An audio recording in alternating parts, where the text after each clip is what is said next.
نحمده ونصلي على رسوله الكريم أما بعد فأعوذ بالله من الشيطان الرجيم بسم الله الرحمن الرحيم رب اشرح لي صدري ويسر لي أمري واحلل عقدة من لساني يفقه قولي رب يسر ولا تعسر وتمم بالخير اللهم لا سهل إلا ما جعلته سهلا وأنت تجعل الحزن إذا شئت سهلا آمين يا رب العالمين الحمدللہ اللہ تعالیٰ کی توفیق سے آج ہم دوبارہ بیٹھے ہیں آپ صلی اللہ علیہ وسلم کی تعلیمات کو سمجھنے کے لیے۔ باب ہمارا ابھی نیا شروع کریں گے، آج ہم طہارہ کا چل رہا ہے شروع سے، لیکن اس میں آج ہم پڑھ رہے ہیں بابو نواقض الوضو۔ وضو کو نواقض کہتے ہیں توڑنے والی، وضو کو توڑنے والی چیزوں کا باب ہم آج پڑھ رہے ہیں انشاءاللہ۔ اس سے پیچھے ہم نے وضو کا ڈیٹیلڈ جو ہے وہ طریقہ کار پڑھا کہ کس طرح سے وضو ہوتا ہے، اور آج وضو کو توڑنے والی چیزوں کے بارے میں ہم پڑھ رہے ہیں۔ تو پہلی حدیث اس میں ہم دیکھتے ہیں، عن انس رضی اللہ تعالی عنہ قال كان اصحاب رسول اللہ صلی اللہ علیہ وآلہ وسلم علی عہدہ، کہ انس رضی اللہ عنہ فرماتے ہیں کہ رسول اللہ صلی اللہ علیہ وآلہ وسلم کے صحابی علی عہدی، آپ صلی اللہ علیہ وآلہ وسلم کے عہد پر، یعنی عہد میں، ان کے زمانے میں، ینتظرون، وہ انتظار کرتے تھے، العشاء، عشاء کا، عشاء کی نماز کا وہ انتظار کرتے تھے آپ صلی اللہ علیہ وسلم کے زمانے میں، حتی، یہاں تک کہ تخفقہ جھک جاتے، رؤوسہم ان کے سر، ثم پھر یصلون وہ نماز پڑھتے، ولا یتوضعون اور وہ وضو نہیں کرتے تھے۔ اس کو اخرجہ ابو داود وصححہ، اس کو ابو داود رحمہ اللہ نے روایت کیا ہے، وصححہ الدارقطنی واصلہ فی مسلم، دارقطنی نے اسے صحیح قرار دیا اور اس کی صحیح، یعنی صحیح مسلم میں اس کی اصل موجود ہے، یعنی وہاں پہ بھی موجود ہے یہ۔ تو پہلی حدیث جو ہم نے دیکھی، حالانکہ وضو توڑنے والی چیزوں کا بیان ہے، لیکن اس میں بات یہ آ رہی ہے کہ انس رضی اللہ تعالیٰ عنہ کہتے ہیں کہ صحابہ آپ صلی اللہ علیہ وسلم کے زمانے میں عشاء کا اتنا انتظار کرتے کہ نیند کے غلبے کی وجہ سے، کیونکہ عشاء کو ویسے بیسیکلی تھوڑا لیٹ پڑھنا پسندیدہ ہے، تو آپ صلی اللہ علیہ وسلم کے ساتھ ہی پڑھنا ہوتا تھا انہوں نے، تو آپ صلی اللہ علیہ وسلم کے انتظار میں وہ مطلب بیٹھے رہتے، اور جب آپ صلی اللہ علیہ وسلم آتے، اور اگر بیچ میں، کیونکہ وہ ظاہر ہے کہ پورا دن کی تھکان، اور مدینہ میں اسپیشلی صحابی جو تھے وہ یعنی پورے دن کی مشقت اور کھیتی باڑی کر کے، اور وہ سارا وہ کافی تھکاوٹ ہوئی ہوتی تھی ان کو، تو وہ مطلب نیند کے غلبے سے بیٹھے بیٹھے ہی ان کے سر جھک جاتے، اور پھر جب آسان آتے نماز پڑھتے تو وہ وضو نہیں کرتے تھے۔ ٹھیک ہے، ہم بات پڑھ رہے ہیں نواقض الوضو کا، وضو کو توڑنے والی چیزوں کا، لیکن ہم یہاں بات پڑھ رہے ہیں کہ وہ وضو نہیں کرتے تھے۔ ٹھیک ہے، تو اصل میں اس سے پہلے ایک حدیث گزر چکی ہے، میں اس کی طرف آپ کو لے چلتی ہوں ذرا، پھر یہ کلیئر ہوگا کہ یہاں پہ کیوں اس میں یہ ذکر ہوا ہے حدیث کا۔ جو ہم ہاں یہاں پہ اس حدیث میں یہ دیکھیں، عن صفوان بن عسال رضی اللہ عنہ، صفوان بن عسال رضی اللہ عنہ روایت کرتے ہیں کہ جب ہم مسافر ہوتے تو رسول اللہ صلی اللہ علیہ وآلہ وسلم ہمیں حکم دیتے کہ ہم 3 دن اور 3 راتیں موزے نہ اتاریں، الا یہ کہ، ٹھیک ہے، یعنی مسافر کے لیے 3 دن 3 راتیں موزوں پر مسح کرنے کی اجازت ہے، سوائے یہ کہ حالت جنابت لاحق ہو جائے۔ ٹھیک ہے، یعنی جنابت میں ہم نے دیکھا تھا نا کہ جنابت اگر ہو جائے گی تو پھر وہ ان کو موزوں کو اتار کے غسل کرنا ہے۔ ٹھیک ہے، تو غسل کے لیے مسح وہ نہیں ہو سکتا موزوں پر، وضو کے لیے ہو سکتا ہے۔ البتہ یہ کہ بیت الخلاء جانے کی صورت میں، اب بیت الخلاء جانے سے کیا ہوتا ہے، وضو لازم آتا ہے نا، غسل تو نہیں لازم آتا۔ بیت الخلاء جانے کی صورت میں یا پیشاب اور نیند کی وجہ سے اتارنے کی ضرورت نہیں، تو 3 چیزیں۔ ٹھیک ہے، تو یہ وہ 3 چیزیں ذکر ہوئی ہیں جن سے وضو ٹوٹ جاتا ہے۔ کون کون سی تھی؟ بیت الخلاء جانے سے، یا پیشاب کرنے سے، ठीक है, पेशाब पाखाना वगैरह और नींद की वजह से। इसका मतलब इन तीनों चीज़ों में वुज़ू टूट जाता है। तो जब वुज़ू टूट जाता है तो फिर मोज़े उतारने की ज़रूरत नहीं होती, लेकिन अगर गुस्ल करना पड़े तो फिर मोज़े उतार के वुज़ू करना, ये हमने पढ़ा था। तो यहाँ पर बात हुई थी कि नींद से वुज़ू टूट जाता है, नौम, नींद, ठीक है? ये बात यहाँ हुई थी और ये सही हदीस थी। अब जो आगे हम बात पढ़ रहे हैं कि वो नींद के गलबे से उनकी वो झुकने लग जाते हैं सर, लेकिन वो ऐसे ही नमाज़ पढ़ लेते, ठीक है? तो बहुत इसमें वाज़ेह बात ये है कि ये ऐसी नींद होती थी कि वो बैठे-बैठे सो रहे होते थे। वो तकिया लगा के आराम से टेक लगा के नहीं सोते थे और वहाँ जो नींद की बात आप सल्लल्लाहु अलैहि वसल्लम ने की है, सफ़वान बिन असाल वाली रिवायत में, वहाँ वो नॉर्मल रेगुलर नींद की बात है। अब डिटेल तो वहाँ नहीं है, ठीक है, कि कैसी नींद? लेकिन वो मतलब एक बहुत सहाबा को ज़ाहिर है वो एक मतलब समझी हुई बात है, उनको मालूम था, तो इसलिए वहाँ पे उसकी डिटेल नहीं आई, ठीक है? तो सिर्फ़ न नींद का ज़िक्र हुआ कि ऐसी रेगुलर नींद नॉर्मल जो इंसान प्रॉपर नींद लेता है, ठीक है? डीप स्लीप में जाके आराम से लेट के तकिए पे इस तरह या और इसमें क्या वजह है? क्योंकि जब वैसी नींद होती है ना जो मामूल की नींद होती है, तो उससे उलमा कहते हैं कि उसमें इंसानी जोड़ जो हैं, जिसमें इंसानी के जोड़ वो ढीले पड़ जाते हैं, ठीक है? और ऐसी सूरत में पेट से हवा वगैरह निकले तो वो पता नहीं चलता उसको, ठीक है? उसको पता नहीं चलेगा और उसका वज़ू टूट गया कि नहीं टूट गया, तो फिर इसलिए एहतियात के तौर पर नए सिरे से वज़ू करने का हुक्म दिया गया। ये सिर्फ़ उलमा का ख़्याल है, ठीक है? इसलिए वो कहते हैं कि जो डीप स्लीप लेट के सोना है, उसमें इस वज़ह से शायद वज़ू दोबारा करने का हुक्म है। कि इंसान को कुछ पता नहीं चलता, लेकिन बैठा हुआ होता है तो बिल्कुल वो चौकन्ना-सा होता है, ज़रा-सा भी कुछ हल्का-फुल्का इधर-उधर हो, तो उसको फ़ौरन पता चल जाता है। तो अगर खुदा न ख़ास्ता उसका वज़ू टूट रहा है, हवा ख़ारिज होने की वज़ह से तो उसको पता चल जाएगा। तो इस वज़ह से बैठे-बैठे जो नींद है, वो उससे वज़ू नहीं टूटता। तो मेरा ख़्याल है क्लियर हो गई होगी ये बात इंशाअल्लाह। आगे चलते हैं। وعن عائشة رضي الله تعالى عنها قالت جاءت بنت أبي حبيش إلى النبي صلى الله عليه وسلم فقالت आयशा रज़ी अल्लाह तआला अन्हा से रवायत है कि फ़ातिमा बिन्ते अबी हुबैश आईं और जाअत ये फ़ातिमा बिन्ते अबी हुबैश रसूलुल्लाह सल्लल्लाहु अलैहि वसल्लम के पास आईं फ़क़ालत तो उन्होंने कहा या रसूल अल्लाह ए रसूलुल्लाह सल्लल्लाहु अलैहि वसल्लम इन्नी इम्रअतुन उस्तहादु मैं ऐसी औरत हूँ कि जो इस्तिहाज़ा से रहती हूँ, फला अत्हुरु और मैं पाक नहीं होती। फ अफ़ अदअु अफ़ अदअु अस्सलाता तो क्या बस अदअु मैं छोड़ दूँ अस्सलाता नमाज़। क़ाला आप सल्लल्लाहु अलैहि वसल्लम ने फरमाया ला नहीं, इन्नमा ज़ालिकी बेशक ये तो इर्क़ुन एक रग है, रग, ठीक है? वलैसा बिहैदिन और ये हैज़ से नहीं है। फ़इज़ा अक़बलत हैज़तुकी फिर जब तेरा हैज़ शुरू हो तेरा सामना हो हैज़ से फ़दई अस्सलाता तो तू नमाज़ छोड़ दे व इज़ा अदबरत और जब पीछा हो यानी वो ख़त्म हो, एंड हो, फ़ग़सिली तो गुस्ल कर अन्की अपने आप से अद्दमा यानी खून को यानी धो दे खून को अपने पास से ज़ुम्मा फ़रली फिर नमाज़ पढ़। तो अब इसमें चूँकि बाब हम कौन-सा पढ़ रहे हैं, हम वापस देखेंगे वुज़ू टूटने का बाब, ठीक है? अब इसमें देखिए बात क्या हुई है कि फ़ातिमा बिन्ते अबी हुबैश आईं रसूल अल्लाह के पास और बताया कि मैं इस्तिहाज़ा हूँ, तो क्या मैं नमाज़ छोड़ दूँ? तो आपने कहा नहीं, क्योंकि इस इस्तिहाज़ा क्या होता है, ये देखिए यहाँ पे मैं आपको यहीं से लेके चलती हूँ कि 3 तरह के खून होते हैं, ठीक है? जो ख़वातीन का जिनसे वास्ता हो सकता है। एक तो हैज़ का खून है मेंस्ट्रुएशन जो हर महीने है, जो मतलब हर महीने या एक मतलब डेढ़ महीना, 2 महीना जिसका भी जो एक टाइम साइकिल है वो वो है एक तो बालिग होने से बुढ़ापे तक एक स्पेसिफिक टाइम पीरियड तक वो आता रहता है और इस ये ज़रा गाढ़े रंग का होता है और दूसरा नफास का खून है ये बच्चे की पैदाइश से तकरीबन 40 दिन तक या उससे कमोबेश रहता है पोस्ट बर्थ ब्लीडिंग जिसको कहते हैं।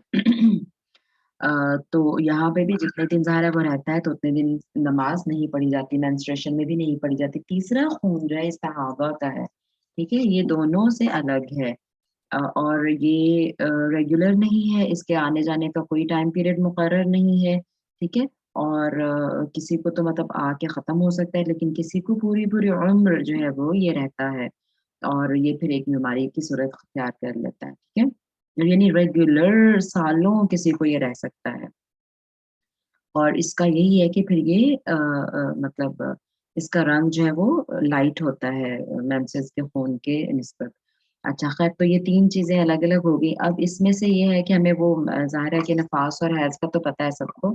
तो ये जो इस्तिहाज़ा है इसमें क्या करना है कि आप सल्लल्लाहु अलैहि वसल्लम ने फरमाया कि इसमें नमाज़ नहीं छोड़नी, ठीक है? इसके बीच में जब मेंस्ट्रुएशन का ज़ाहिर है ख़ातून को अपना पता होता है कि उसकी क्या है डेट्स, तो उन दिनों में जब मतलब उसको और फिर ये जो वज़ाहत आ गई कि इस कलर का खून होता है, इस कलर का होता है, तो इसीलिए कि जब इस्तिहाज़ा में ही उसको मेंस्ट्रुएशन जब शुरू हो जाएगा, फिर उसको पता चल जाए कि अच्छा अब ये डार्क कलर का है तो ये मेरे मेंसेस शुरू हो गए हैं, ठीक है? ताकि फिर उसमें वो नमाज़ से रुकी रहे। लेकिन उसके अलावा जो इस्तिहाज़ा का खून है, उसमें फिर वो नमाज़ पढ़ती रहे, ठीक है? अच्छा अब बाब कौन-सा चल रहा है हमारा? बाब है वुज़ू के टूटने का। तो फिर इसका मतलब है कि जब इस्तिहाज़ा होगा, तो उसको वुज़ू करना होगा हर नमाज़ से पहले और बल्कि आगे देखिए ये मुत्तफ़क़ुन अलैह हदीस थी, यानी इमाम बुख़ारी, इमाम मुस्लिम दोनों ने रिवायत किया था इसको और वलिल बुख़ारी बुख़ारी रहमहुल्लाह के अल्फ़ाज़ ऐसे हैं सुम्मा तवद्दी जो वासज़ा ने कहा ना सुम्मा सल्ली आन की सुम्मा तवद्दई फिर वुज़ू कर लिकुल्लि सलातिन हर नमाज के लिए। यानी बुखारी रहमहुल्लाह ने ये अल्फ़ाज़ भी ऐड किए हैं। व अशारा मुस्लिमुन इला अन्नहु हज़फ़हा अमदन और मुस्लिम रहमहुल्लाह ने इशारा किया कि इसे उन्होंने अमदन छोड़ा है। यानी इन्होंने मुस्लिम इमाम मुस्लिम ने इसको खुद छोड़ा है और इमाम बुखारी ने इसको बयान किया है, ठीक है? तो यानी बाप से क्या ताल्लुक है इस हदीस का कि अगर इस्तिहाज़ा की बीमारी है किसी को तो वो हर नमाज़ से क्योंकि इससे वुज़ू टूट जाएगा, हमारा बाब है नवाक़िद वुज़ू। तो फिर अगर किसी को ये बीमारी है तो वो हर नमाज़ से पहले अगर उसने मतलब कोई पैड वग़ैरह या कपड़ा इस्तेमाल किया है तो वो भी उसको चेंज कर ले, ठीक है? और नया कपड़ा रख के और वुज़ू करके नया और फिर अपनी नमाज़ पढ़े वो, ठीक है? इस्तिहाज़ा की सूरत में। क्योंकि इससे वुज़ू नवाक़िज़ वुज़ू में ये आएगा। चलें मेरा ख़्याल है काफ़ी है इसकी इतनी डिटेल फिर अगर कुछ हुआ तो इंशाल्लाह फिर मैं 5:30 के बाद क्वेश्चन आंसर में ले लूँगी। राबिया चूँकि नई हैं, इससे पहले हमने इनकी हदीस नहीं पढ़ी तो इनके बारे में देख लेते हैं। फ़ातिमा बिन्ते अबी हुबैश रज़ियल्लाहु अन्हा हुबैश हबश की तस्ग़ीर है। जैसे वलद की तस्ग़ीर मैंने बताया था वलीद है, ठीक है? तस्ग़ीर यानी उसको छोटा करके जैसे वो प्यार से उस तरह से बयान करने की तस्ग़ीर यानी उसकी उसके छोटाई के मानी उसमें होते हैं। अच्छा मशहूर सहाबिया हैं और कबीला कुरैश की शाख बनु असद से थी। इनके बाप का नाम क़ैस बिन मुत्तलिब बिन असद बिन अब्दुल अज़्ज़ा बिन क़ुसै। देखिए यहाँ से फिर क़ुसै से रसूलुल्लाह सल्लल्लाहु अलैहि वसल्लम का वो शुरू हो जाता है ना फिर क़ुसै बिन अ यानी आगे जो इनके वो चलते हैं तो वो कुरैश तक वो पहुँचते हैं फ़हद तक पहुँचते हैं जिनका टाइटल कुरैश था। बहरहाल कुरैशिया थी कबीला कुरैश से थी। तो ये अब्दुल्ला बिन जहश की ज़ौजियत में थी।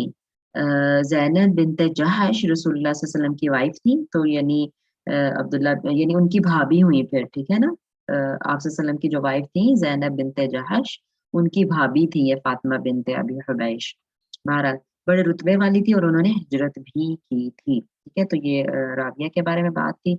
अगली हदीस पे चलते हैं वअन अली इब्न अबी तालिब रज़ियल्लाहु अन्हु क़ाल कुन्तु रजुलन मज़्ज़ाअन فأمرت المقداد أن يسأل النبي सल्लल्लाहु अलैहि वसल्लम अली बिन अबी तालिब रज़ियल्लाहु अन्हु कहते हैं कि मैं बहुत ज़्यादा मज़ी वाला मर्द था या हूँ था। फ़अमरतुल मिक़दाद तो मैंने मिक़दाद को हुक्म दिया यानी मिक़दाद से कहा अन यसअला कि वो सवाल करे नबिय्य सल्लल्लाहु अलैहि वसल्लम नबी सल्लल्लाहु अलैहि वसल्लम से। फ़सअलहु तो उसने उनसे सवाल किया यानी मिक़दाद ने नबी सल्लल्लाहु अलैहि वसल्लम से सवाल किया फ़क़ाला तो आप सल्लल्लाहु अलैहि वसल्लम ने फरमाया फ़ीहिल वुदूउ उसमें वुदू है। यानी सवाल क्या करना था उन्होंने कि मज़ी की सूरत में क्या करना है? क्या वुज़ू होगा یا غسل ہوگا، یہ یعنی بریکٹ میں دیکھیں لکھا ہوا ہے نا.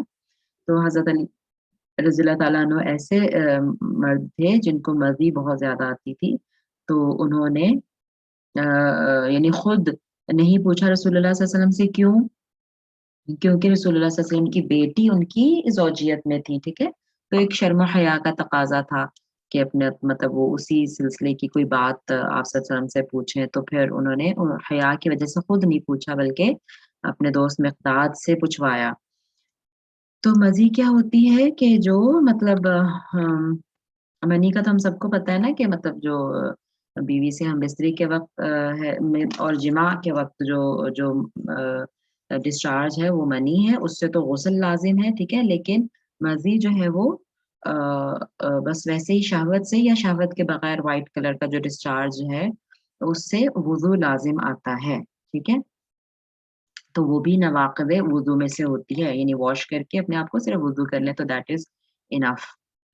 تو میرا خیال ہے کافی ہے اس کے بارے میں اتنی بات انشاءاللہ. تو یہ مزید جو ہے وہ خواتین کی بھی ہو سکتی ہے اور مردوں کی بھی ہو سکتی ہے. تو اس سے ہمیں پتہ چلا کہ ہمیں اس میں وضو کرنا ہے. ٹھیک ہے، تو راوی کے بارے میں دیکھ لیتے ہیں. مقداد رضی اللہ عنہ، ان کی کنیت ابو الاسود یا ابو عمر ہے اور مقداد بن اسود کے نام سے یہ مشہور ہیں. اسود سے مراد اسود بن عبد غوث الظہری ہے، اس لیے کہ انہوں نے مقداد نے ان کو یعنی وہ آزاد کر کے تو ان کو اپنا بیٹا بنا لیا تھا، مطلب انا اس کو کہتے ہیں. اور جاہلیت میں ان کے ساتھ حلیفانہ تعلق انہوں نے قائم کر لیا تھا. تو پھر اس طرح جو انہوں نے آزاد کر کے جن کو بیٹا بنایا ہوتا تھا وہ اسی یعنی ٹرائب سے ہی پہ وہی لے لیتے ہیں نام. تو اسی لیے ابو الاسود ان کو کہتے ہیں، یعنی مقداد بن اسود ان کا وہ ان کے نام کے ساتھ شامل ہو گیا. اسلام لانے والوں میں ان کا 6 نمبر ہے، یعنی بہت ارلی کنورٹ ہیں. 2 مرتبہ ہجرت کے شرف یاب ہوئے اور کبار فضلاء اور بہترین اوصاف. کبار میں نے آپ کو بتایا تھا نا، کبار صحابہ کون سے ہوتے ہیں، یعنی جن کی ایج رسول اللہ صلی اللہ علیہ وسلم کے آس پاس کی ایج ہی ہوتی ہے، یا مطلب جب رسول اللہ صلی اللہ علیہ وسلم نے نبوت کا دعویٰ کیا تو اس وقت وہ جوان تھے، ٹھیک ہے. لیکن جو صحابی اس وقت بچے تھے، پھر وہ جب آپ صلی اللہ علیہ وسلم بہت بوڑھے ہو گئے، آپ کی ڈیتھ کا ٹائم پاس ہے، تو اس وقت ابھی وہ بس اپنی ٹین ایجرز کو پہنچ رہے تھے یا بس 10 12 اس طرح کے آس پاس تھے، تو وہ صغار صحابہ میں آتے ہیں. اور جو اس وقت ینگ تھے وہ کبار صحابہ میں آتے ہیں. تو یہ کبار صحابہ میں سے تھے. اور اور یہ اس لیے بتانا مطلب ہوتا ہے کہ ظاہر ہے جتنا پھر انہوں نے ٹائم آپ کے ساتھ زیادہ اپنی ٹین ایجرز اور پھر جوانی پوری اور پھر یعنی وہ گزاری ہے، تو وہ ان کی نالج اور ان کا وہ انڈرسٹینڈنگ اس حساب سے یقیناً زیادہ ہونے کے وہ ہیں چانسز. تو اس لیے یہ پھر وہ ذکر کیا جاتا ہے صاحب. عہد رسالت میں ہونے والے سارے غزوات میں آپ صلی اللہ علیہ وسلم کے ساتھ شامل رہے. بدر میں گھڑ سواروں میں شامل تھے، یعنی بدر میں 2 ہی گھوڑے تھے آپ صلی اللہ علیہ وسلم کے پاس، مسلمانوں کے پاس، تو ان میں سے ایک یہ تھے. فتح مصر میں بھی حاضر تھے 33 ہجری میں جوف کا مقام پر مدینہ سے 3 میل کے فاصلہ پر ان کی وفات ہوئی. ان کی میت کو اٹھا کر مدینہ لائے اور حضرت عثمان رضی اللہ تعالیٰ عنہ نے نماز جنازہ پڑھائی اور بقیع کا جو قبرستان ہے مدینہ میں اسی میں دفن کیے گئے. اس وقت ان کی عمر 70 ایئرز تھی، 70 سال، 53 ہجری میں. تو اس کا مطلب ہے جب آسن کی ڈیتھ ہوئی تو یہ 50s میں تھے اس وقت خود بھی، ٹھیک ہے انشاءاللہ. اچھا چلے آگے چلتے ہیں. عن عائشہ رضی اللہ عنہا ان النبی صلی اللہ علیہ وسلم قبل بعض نسائه. عائشہ رضی اللہ تعالیٰ عنہا فرماتی ہیں کہ نبی صلی اللہ علیہ وسلم قبل بعض نسائه، آپ صلی اللہ علیہ وسلم نے بوسہ لیا اپنی بیویوں میں سے کسی کا. ثم خرج الى الصلاة، پھر آپ صلی اللہ علیہ وسلم نماز کی طرف نکل گئے. ولم يتوضع، اور آپ صلی اللہ علیہ وسلم نے وضو نہیں کیا. اخرجہ احمد وضعفہ البخاری، اس کو امام احمد نے روایت کیا ہے اور امام بخاری نے اسے ضعیف قرار دیا ہے. اب اس حدیث سے جو پتہ چل رہا ہے کہ یعنی اگر کیونکہ وضو ہے نا، نواقض وضو کا باب، تو اس کا مطلب ہے کہ اگر چھوا جائے بیوی کو، کسی عورت کو، تو خالی چھونے سے وضو نہیں ٹوٹتا. ٹھیک ہے کہ آپ صلی اللہ علیہ وسلم نے بوسہ لیا اور آپ وضو کیے بغیر نماز کے لیے نکل گئے، تو نواقض وضو کی بات ہو رہی ہے نا، تو اس میں یہ بات آ گئی کہ چھونے سے کیونکہ اس میں نا وہ سورہ مائدہ میں شاید جہاں پہ قرآن جہاں پہ وضو کا ذکر ہے نا، تو اس میں وہ ہے کہ اور اگر تم نے عورتوں کو چھوا ہو ایسے چھونے کا ذکر ہے اس آیت میں کہ وہاں پہ یعنی غسل کی بات ہو رہی ہے اور وضو کی بات ہو رہی ہے، وضو کی بات ہو رہی ہے وہاں پہ بھی جہاں وضو کا ذکر ہے۔ تو اگر عورتوں کو چھوا ہو تو یا یعنی بیت الخلاء سے آئے ہو تو پھر وضو کرو۔ تو اب چھونے سے وہاں سارے علماء کا خیال ہے کہ چھونے سے مراد یعنی خالی چھونا ہی نہیں ہے، ٹھیک ہے؟ وہ یعنی پورا جماع جو ہے جس سے غسل واجب آتا تھا وہ مراد ہے، ٹھیک ہے؟ یا پھر جیسے ابھی ہم نے بات کی کہ اگر مزید خارج ہو جائے، ٹھیک ہے؟ تو وہ اس سے وضو لازم آتا ہے۔ لیکن اگر ایسا کچھ نہیں ہوا تو خالی چھونے سے یا خالی بوسہ لینے سے یا ویسے ہی کسی عضو کو چھونے سے وضو نہیں ٹوٹتا۔ یہ ہے نواقض وضو سے اس کا تعلق۔ اور ایک اور جو کیونکہ اس حدیث کو ویسے بھی امام بخاری نے ضعیف قرار دیا ہے۔ اچھا، ایک اور جو حدیث ہے حضرت عائشہ رضی اللہ تعالیٰ عنہا صحیح روایت ہے کہ نبی صلی اللہ علیہ وسلم رات کی تاریکی میں نماز تہجد ادا فرماتے، تو تہجد میں یعنی آپ صلی اللہ علیہ وسلم کی سجدہ گاہ، کیونکہ تہجد جو ہے وہ باجماعت ظاہرہ نہیں پڑھتے تھے آپ صلی اللہ علیہ وسلم، اپنے وہ حجرہ مبارک نہیں پڑھتے تھے۔ تو اور جگہ آپ کو پتہ ہے کہ بہت چھوٹے حجرے تھے، سبحان اللہ، ایک ہی کمرہ تھا اسی میں سب کچھ تھا۔ تو حضرت عائشہ رضی اللہ تعالیٰ عنہا سو رہی ہوتی تھیں، تو آپ صلی اللہ علیہ وسلم جب سجدہ میں جاتے تو ان کے آپ عائشہ رضی اللہ تعالیٰ کے پاؤں کو پکڑ کے پیچھے کر دیتے اور پھر وہاں سجدہ کرتے، مطلب اتنی مطلب تنگ جگہ ہوتی تھی۔ تو یہاں سے بھی پتہ چلا کہ اگر پاؤں کو بھی چھوائے نہیں، کیونکہ صرف اگر چھونے سے ہم دیکھیں کہ چھوا اگر عورت کو تو وضو ٹوٹ گیا، تو یہ بات بالکل غلط ہے اس حدیث کی روشنی میں بھی، ٹھیک ہے؟ اچھا تو اچھا صحابہ کرام میں سے حضرت علی رضی اللہ تعالیٰ عنہ اور عبداللہ بن عباس رضی اللہ عنہما اس بات کے قائل ہیں کہ وضو نہیں ٹوٹتا، ٹھیک ہے؟ انٹل کے ڈسچارج ہو، خالی چھونے سے وضو نہیں ٹوٹتا۔ اور امام ابو حنیفہ بھی اسی کو فالو کرتے ہیں، لیکن امام شافعی رحمہ اللہ، حیرت ہوئی مجھے یہ پڑھ کے اور سن کے، جو مجھے پہلے تو پتہ چلا کہ امام شافعی رحمہ اللہ کے نزدیک عورت کو صرف چھونے سے بھی وضو ٹوٹ جاتا ہے۔ واللہ عالم کہ کیسے ان کا یہ خیال تھا۔ بہرحال میرا خیال ہے کلیئر ہے یہ بھی انشاءاللہ۔ آگے چلتے ہیں۔ وعن ابی ہریرہ رضی اللہ عنہ قال قال رسول الله صلى الله عليه وسلم اذا وجد احدكم في بطنه شيئا فاشكل عليه اخرج منه شيء ام لا فلا يخرجن من المسجد حتى يسمع صوتا او يجد ريحا، اخرجہ مسلم۔ عن ابی ہریرہ رضی اللہ عنہ روایت کرتے ہیں کہ رسول اللہ صلی اللہ علیہ وسلم نے فرمایا، جب تم میں سے کوئی اپنے پیٹ میں اذا وجد احدکم فی بطنہ اپنے پیٹ میں جب تم میں سے کوئی کچھ پائے، کچھ اس کو محسوس ہو پیٹ میں، فاشکل علیہ پھر اس پر اشکال آ جائے، اشکال یعنی اس کو مشکل ہو جائے یہ فیصلہ کرنا، اس کو کوئی شک پڑ جائے، کیا خرج منہ شیء، کیا اس میں سے کچھ نکلا ہے، املا یا نہیں، یعنی پیٹ میں سے کچھ نکلا ہے یا نہیں، یعنی ہوا وغیرہ، ٹھیک ہے؟ کہ کوئی ہوا خارج ہوئی ہے کہ نہیں، اگر اس کو یہ شبہ پڑ جائے، یعنی پیٹ میں مطلب گیس وغیرہ محسوس ہو رہی ہے اور یہ شبہ ہو جائے کہ ہوا خارج ہوئی ہے کہ نہیں، فلا یخرجن من المسجد تو وہ مسجد سے نہ نکلے، یعنی اپنی نماز نہ چھوڑے، حتی یسمع صوتا یہاں تک کہ وہ کوئی آواز سن لے، او یجد ریحا یا کوئی بو محسوس کرے، ٹھیک ہے؟ اس کو مسلم رحمہ اللہ نے روایت کیا ہے۔ تو کیا پتہ چلا، نواقض وضو کا باب ہم پڑھ رہے ہیں، وضو توڑنے والی چیزوں کا، ٹھیک ہے؟ تو ہمیں پتہ یہ چلا کہ خالی اگر شک ہو جائے کہ ہوا خارج ہوئی ہے تو شک کی بنیاد پہ وضو نہیں ٹوٹے گا انٹل اور انلیس کی یقین ہو جائے، ٹھیک ہے؟ اور یقین کیا ہوگا اس صورت میں کہ یا تو بو محسوس ہو تو یقیناً وہ پتہ چل جائے گا کہ ہاں بھائی ہوا خارج ہوئی ہے، چاہے آواز نہیں آئی، اور اگر آواز آ جائے چاہے بو نہ آئی ہو، ٹھیک ہے؟ آواز اگر سن لے تب بھی شور ہو جاتا ہے، یقین ہو جاتا ہے کہ وضو ٹوٹ گیا ہے، ٹھیک؟ مطلب اس میں آگے بلکہ تشریح میں لکھا ہے کہ کسی اور ذریعے سے بھی اگر شور ہو جائے کہ ہاں ہوا خارج ہوئی ہے تو پھر بھی وضو ٹوٹ جاتا ہے، لیکن اگر صرف اس کو شک ہو، سم ٹائم ایسا ہوتا ہے کہ شک پڑتا ہے لیکن نہ آواز آئی ہے نہ بو ہے، تو پھر وہ اپنی نماز نہ توڑے، پھر اپنی نماز کو کنٹینیو کرے۔ اور یہاں سے ہمیں ایک اصول جو ہے، اصول فقہ کا یہ اصول ہے کہ شک جو ہے وہ یقین پہ اثر انداز نہیں ہوتا، ٹھیک ہے؟ इस सिचुएशन के अलावा वैसे भी सम टाइम ऐसे होता है ना कि हमें मतलब वो याद नहीं आ रहा होता हमारा वुडू है कि नहीं है। फॉर एग्ज़ाम्पल आप इस तरह समझें कि मैंने ज़ोहर के लिए वुज़ू किया, ठीक? और अब असर की नमाज़ में पढ़ने लगी हूँ, तो मुझे याद नहीं आ रहा कि बीच में मैं क्या वॉशरूम गई हूँ, मेरा वुज़ू टूटा है कि नहीं टूटा, ठीक है? मतलब मुझे शक है कि मेरा वुज़ू है या टूट गया है, शक है।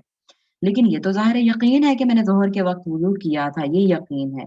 तो जो शक है, शक यकीन को ख़त्म नहीं करता। तो फिर शक को हम छोड़ देंगे और यकीन जिस बात का है, यकीन इस बात का है ना कि वुज़ू किया था ज़ोहर में, तो उसी को लेकर तो फिर मैं असर की नमाज़ पढ़ लूँगी, शक को छोड़ दूँगी, ठीक है? अगर यकीन हो जाए कि हाँ, मेरा वुज़ू टूटा था, तो फिर मैं जाके वुज़ू कर लूँगी, लेकिन सिर्फ़ शक की बुनियाद पर वुज़ू नहीं हम रिपीट करेंगे। ठीक है? यानी वैसे अगर आपने करना है तो कर लें, लेकिन शक जो है वो उसकी यकीन के मुकाबले में उसकी कोई हैसियत नहीं होती, ठीक है? ये देखें यहाँ पे लिखा हुआ है, हर चीज़ ठीक है?